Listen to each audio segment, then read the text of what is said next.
Welcome everyone back to Pommy and Oz. Hope we're all doing really well. If you're new around here, make sure you hit that like button, hit that subscribe. It really does help the channel out. And I can't thank you enough for your support. We will be live Sunday night. We will be doing a little fan cam.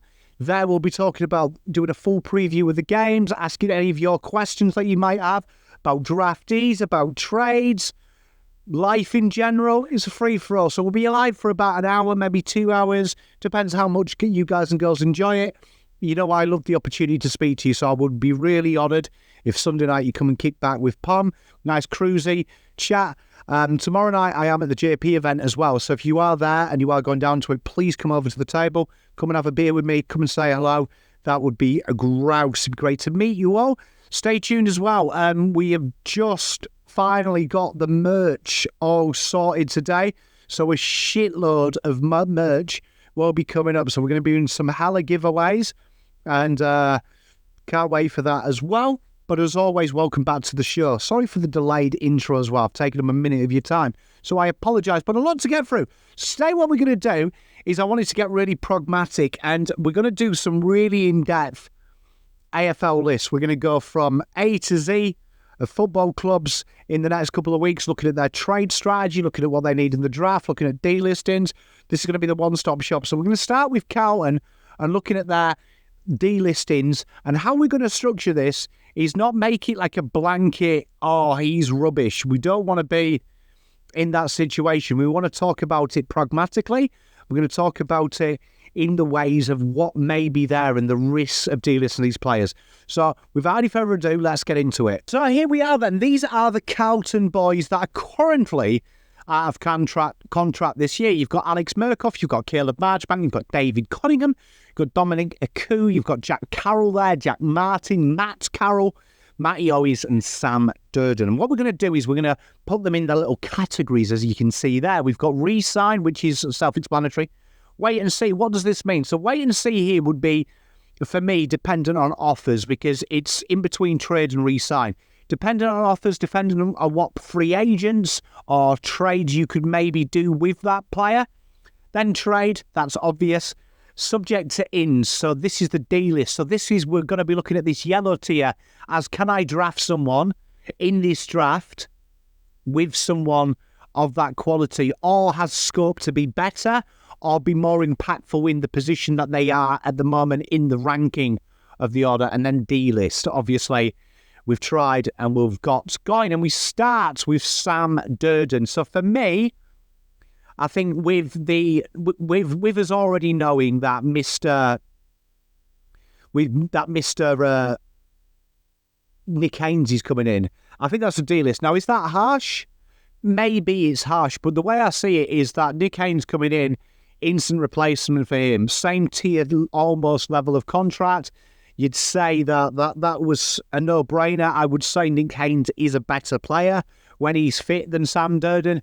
So, and I like the fact Nick Haynes will be playing in the VFL predominantly, which I think gives us a scope as well when we draft players, particularly later on in the draft, that we can look at trying to get something to fabricate and try and help aid the development of these young players that we may get in. And I'd imagine Nick Haynes, no offence to Mr. Durden, I just think he's a better type player. He's played a lot more games. He's been there and done it. So for me, Durden, it's been a good little stopgap. He's been quite a resourceful little mid-season pick in the terms of he's been called upon when he has been fit. But if we're bringing Nick Haynes in, the other replacement defender for me has to have a clear bill of health. So unfortunately, don't like doing this. To take no pleasure in it, Sam Durden for me is first came off the rank. First one delisted. And up next, Matty Owens. Now, Matty Owens for me is a fascinating kettle of fish, because traditionally small forwards don't even get any money if you were going to trade them unless they're a superstar. And Matty Owens suffers in that category of, I don't think anyone knows who he is outside of Carlton, apart from the fact that he's averaged 30 goals a year the last 2 years. He's on 33 at the moment, 27 last year. By a long way, our best small forward. So for me, straight away, he's an instant re-signing. Now, you could maybe put him in here and wait and see, but I think you're getting a second rounder at best for him. I think you may even get a third, just because the AFL and the value of things, small forwards are one of the most highest drafted players And unless you've got, like, this is a PR trade. I mean, I would pay, if I was buying him, I'd be happy to tell you guys second, maybe a first. Schultz is the exception to the rule, but he ain't that Schultz type player, in my opinion. He ain't got that publicity profile. It seems to be such a big thing. With Matty always being a non-free agent, it means he has to be traded. So for me, cut the bullshit. He ain't going to be a big re-signing. Sign him. You ain't finding anyone better than him ready tomorrow. And this is what I went back at pre-season, where some of you picked on me. I didn't mean it nastily, but your drafted players have to be better than Matty O's because he's come through with the long road. If he hasn't, lo and behold, it means you've made a mistake in your draft profile because everyone else is kicking on and Matty O's is just doing the basics right. We haven't really got a son and heir yet. And Matty O's, credit to him, it's great, but he does the basics. He does his job. And that's what I love about him. So for me, priority re-signing as the window closes and Carlton come out of finals. Jack Martin up next. Now, he is a fascinating cat. Non-free agent, so again, he has to be traded. And Fremantle linked with him. Now, pick 27 is a second rounder. That is far too much. We won't do that to them because we're not a rip-off club. And I mean, if they offered pick 27, fuck, I'd hang up the phone and drive him there. I think he's pick 63. They'll be wanting to spend. You could maybe push that out for a future third. There might be some people in the chat who want to get really creative and say Jack Martin, Carlton's pick 31, and we get Fremantle's 17 or pick... It ain't going to happen. Like, it ain't going to happen. This will be pick 63 or it'll be a future third, whichever Fremantle give. Is a future third useful? Not really. Pick 63 probably allows us to upgrade a rookie, so that probably works. So I'm going to say you've got to trade him. It could be a subject to ins, but I think with Carlton having Jack Silvani back next year, I think with Brodie Kemp, and there's probably something there to play him as a swingman, and I think Ashton Moyer, for me, if you give me pick 63, potentially Lucas Camporelli's around there as well. So there's the bid match for that, and I don't have to worry about that. And then when I've done the bid match for Ben Camporelli, then maybe I can just go and dance around and get someone exciting. But someone's going to be upgraded on our senior list just with the nature of the picks we've got. So I really do think that Carlton will trade him. So that's that. Matt Carroll is a really interesting one because we haven't seen him. So for me, this might sound crazy, but I'm re-signing him. He's straight onto the rookie deal.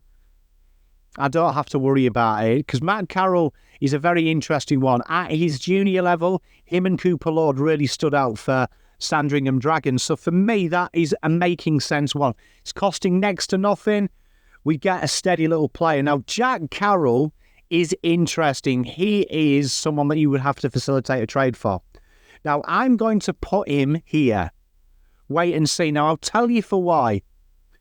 You've got Matt Kennedy. This is a position of depth here that is insane. And for me, Jack Carroll falls into the category of my issue. If you've watched any of the videos we've done in the off-season, everyone is the same type of midfielder at Carlton Football Club. Ben is coming in. Jackson Binns is starting to develop. You've got so many wide players. You've got players that come inside and out. This one here is I re-sign him if nothing comes in for him. But I am telling you now, players that might look at him, Richmond, they're going to have a plethora of picks. If I get pick 39, 41, 47, one of them picks for him, bang, I'm getting rid of him. And then I'm straight into the draft. I'm knee-deep into it. I'm straight into the draft. I'm knee-deep in it. I'm looking at what there is out there. I'm looking to take a chance and get something in there. And what I'm talking about there is in that kind of purview, in the 40s, Carlton could really find something, worth working with. So There's players like Phoenix Hargrave will be there in the 40s, do you know what I mean? Which could be like a little exciting factor. They've got players like Adrian Cole, where we've just delisted Sam Durden. Adrian Cole, a really bulky key defender who is a very good lockdown. Is this something that Carlton do? They go, right, we've got Nick Haynes in, we've got rid of Durden, we've got rid of the other key forwards, defenders, we bring him in, we look at that. There's Zachy Johnson, there's Lucas McInerney. There's players that are very similar to Jack Carroll that I think have probably got higher scope with us trying to make something. There's also a player that I'm really a big fan of, Luke Urquhart, who could be a real solid player. Cade Herbert, who was shot down this group. And then there's also Oliver Kuban, DePauli Kuban, who I was a big hot on, who's Tasmanian. So all these players here have got real high upside. Do you know what I mean? So you could do it. So with me, Jack Carroll, if there is an offer in that mid-third round for him, which I think is what he's worth, I think let's do it. I mean, I would, in an ideal world, if you told me Alex Davies would come to Carlton for a swap of Jack Carroll, I'd do it. So me, he's a wait and see. Domaku is fascinating. And what I'm going to do, right, with Domaku is, with the change of the rookies, they can re-sign him. If Carlton see anything worth persevering with him, see how he goes with Nick Haynes, who may be able to add something.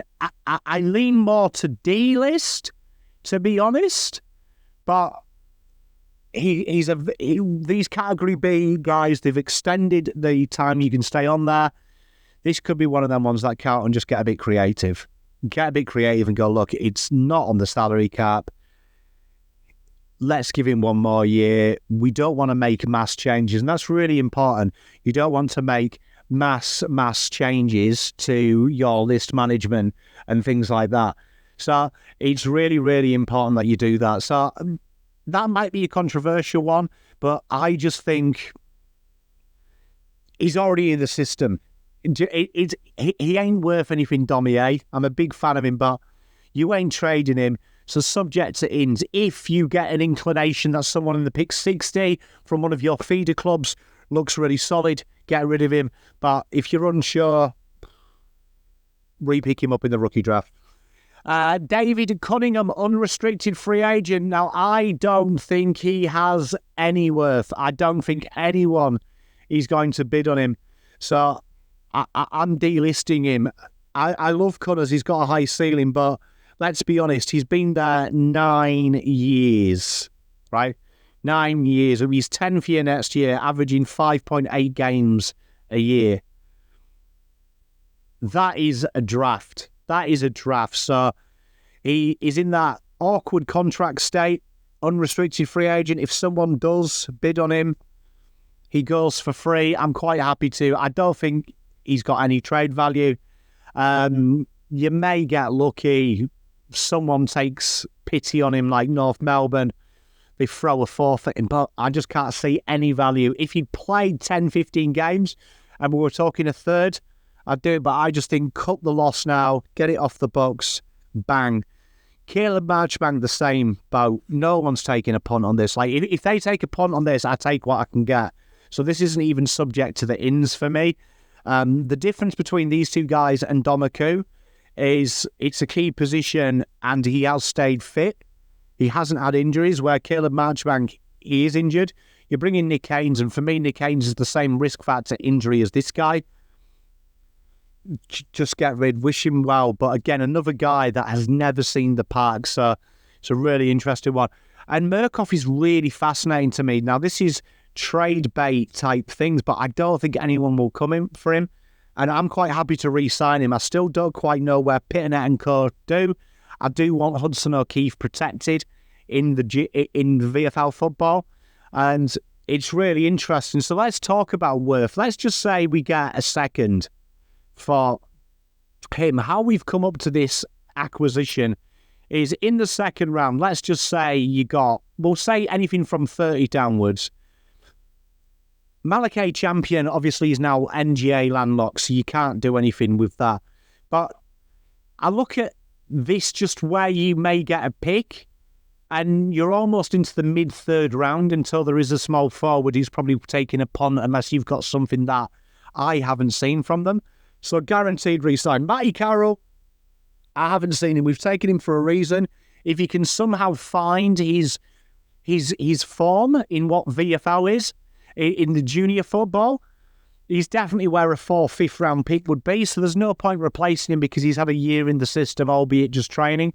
And Murkoff, for me, Carlton would be stupid to ruck, to use one of their earlier picks, because they'll have one pick before Ben Camporelli on a ruck. Would be stupid with TDK. Jack Carroll, this is the one where it is hard to find, but because it's a position that we've got a lot of these type of players, I'd rather just put time into a young player and give Kennedy the game time, to be honest. I think Kennedy is a lot better. I'd rather see Ben Camporelli. I'd rather see this new thing that they're doing with Blake Acres. So for me, he's a wait and see. Jack Martin, he's a delist or trade. If we can get a third, I feel like that really helps us out, because then we can take a punt on one of them small forwards or one of them more dynamic mids that are a bit later in the draft. It is quite a deep rookie, quite a deep depth draft.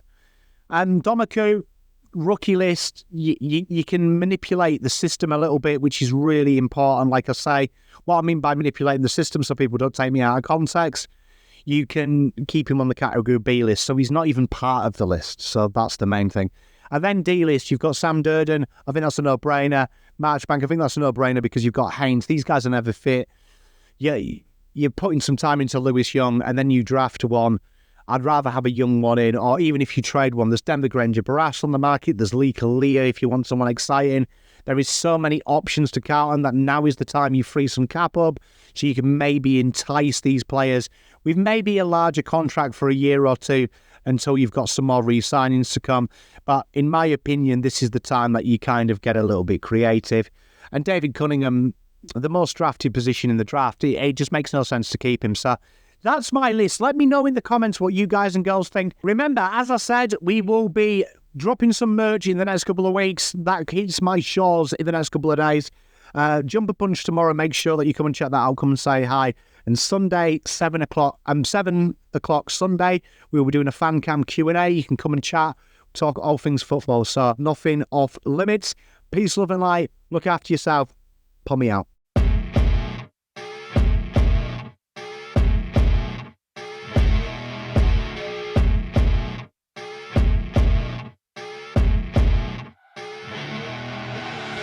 I see her rolling up, Uber black Cadillac, high heel boots and a sexy body full of tats. Baby's bad.